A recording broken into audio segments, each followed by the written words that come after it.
दोस्तों आज है 23 जून और शुरुआत करते हैं ईरान की न्यूज से। दोस्तों अमेरिका के वाइस प्रेसिडेंट जेडी वेंस जो कि मीटिंग में मौजूद थे जो स्विट्जरलैंड में हुई है, तो उन्होंने आज प्रेस से बात करते हुए कहा कि ईरान के साथ हमारी मीटिंग बहुत अच्छी रही। उन्होंने कहा कि ईरान हमारे बहुत से मुद्दों पर जो थे उस पर मान गया है, जैसे कि इंटरनेशनल न्यूक्लियर एजेंसी जो है आईएईए, अब वो ईरान में विजिट करेगी और देखेगी कि ईरान के पास जो इनरिच यूरेनियम है उससे ईरान कहीं वेपन तो नहीं बना रहा है। और ईरान इस बात के लिए रेडी हो गया है कि इंटरनेशनल न्यूक्लियर एजेंसी वहां पर आए और चेक करे और देखे कि ईरान कोई भी वेपन नहीं बना रहा है।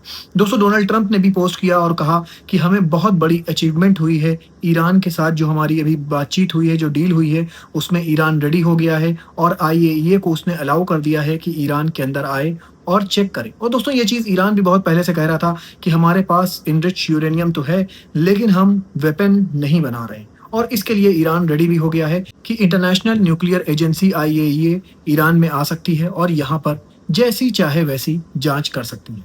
लेकिन दोस्तों जेडी वेंस ने आगे कहा कि ईरान के फ्रोजन एसेट्स अगर कभी रिलीज करे जाते हैं तो वो फ्रोजन एसेट को यूज करा जाएगा अमेरिकन फार्मर्स को आगे बढ़ाने के लिए, और वो जो फार्मर्स क्रॉप पैदा करेंगे उन क्रॉप से फीड करा जाएगा ईरानियन लोगों को।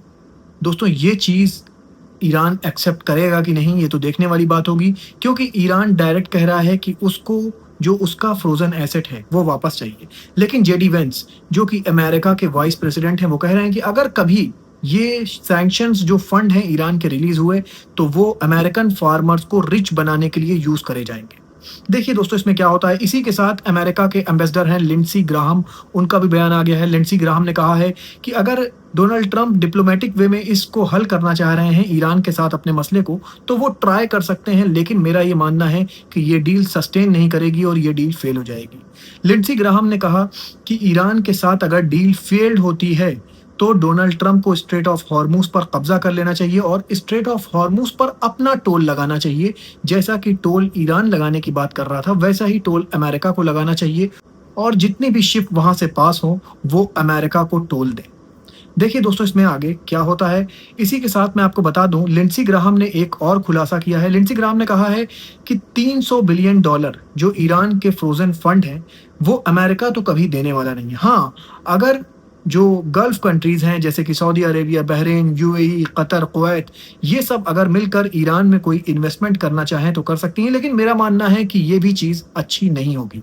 दोस्तों ये कहा है लिंडसी ग्राहम ने। डोनाल्ड ट्रंप ने वॉशिंगटन में कुछ रेनोवेशन का काम कराया है, जैसे कि उन्होंने स्टैचू रेनोवेशन कराए हैं, पूल बनवाया है, लेकिन क्या हो रहा है कि वहाँ की पब्लिक जो है वो सब चीज़ों को बर्बाद कर रही है, उसे तोड़ फोड़ रही है। तो अब डोनाल्ड ट्रंप ने एक नया फरमान जारी किया है जिसमें वो कह रहे हैं कि अगर अब किसी भी शख्स को ये सब करते हुए पाया गया तो उसे 10 साल की सजा होगी।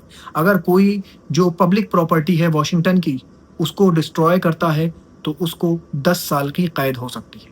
दोस्तों अमेरिका के secretary of state Marco Rubio आज फ्लाई कर रहे हैं गल्फ कंट्रीज की तरफ। बताया जा रहा है मार्को रूबियो विजिट करेंगे यूएई, कुवैत, बहरीन, और बताया ये जा रहा है कि ईरान ने जो अपने सैंक्शंस मनी रिलीज करने की बात करी है उस टॉपिक पर ही मार्को रूबियो बात करने जा रहे हैं।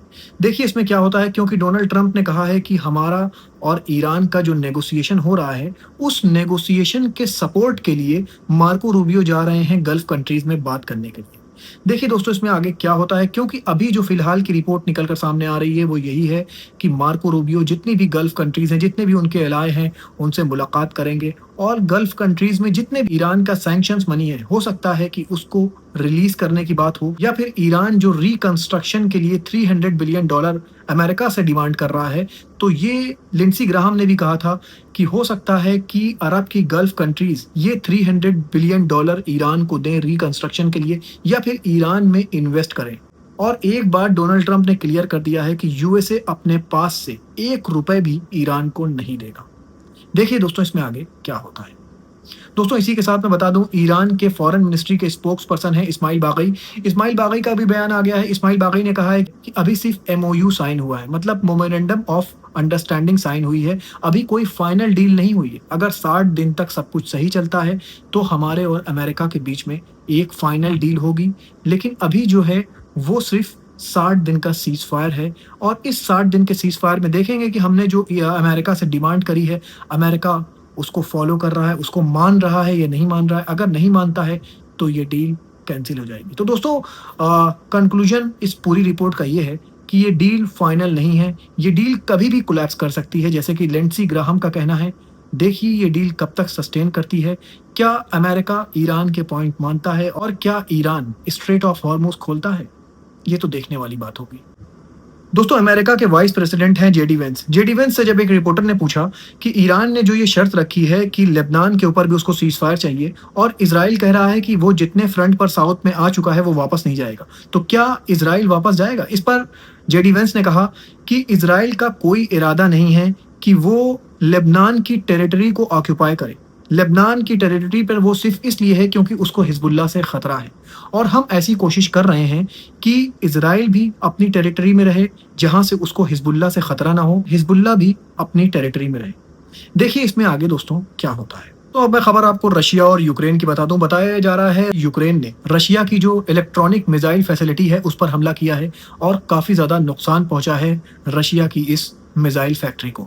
दोस्तों जितने भी अटैक कर रहा है इस वक्त यूक्रेन, वो ज्यादातर अटैक ड्रोन से कर रहा है और बताया जा रहा है सिर्फ कल रात में 301 ड्रोन को इंटरसेप्ट किया गया है रशिया के अंदर। लेकिन इसके बावजूद कई ड्रोन्स अपने टारगेट पर जाकर हिट करते हैं। दोस्तों मॉस्को में ही सिर्फ 301 ड्रोन्स को इंटरसेप्ट करा गया है। अलग अलग इलाकों पर ड्रोन से हमला हो रहा है और दोस्तों बड़ी तादाद में यूक्रेन ड्रोन्स यूज कर रहा है। रशिया भी बैलिस्टिक मिसाइल से हमले कर रहा है यूक्रेन के ऊपर, जिसमें बताया जा रहा है कल के हमले में एक यूक्रेनियन टीनेजर गर्ल के मारे जाने की खबर है। दोस्तों दोनों कंट्रीज एक दूसरे पर जबरदस्त हमले कर रहे हैं। देखिए दोस्तों इसमें आगे क्या होता है। मैं ऐसे ही खबरें लेकर आपके पास आता रहूंगा। अपना बहुत ख्याल रखिए और मुझे भी अपनी दुआओं में याद रखिए।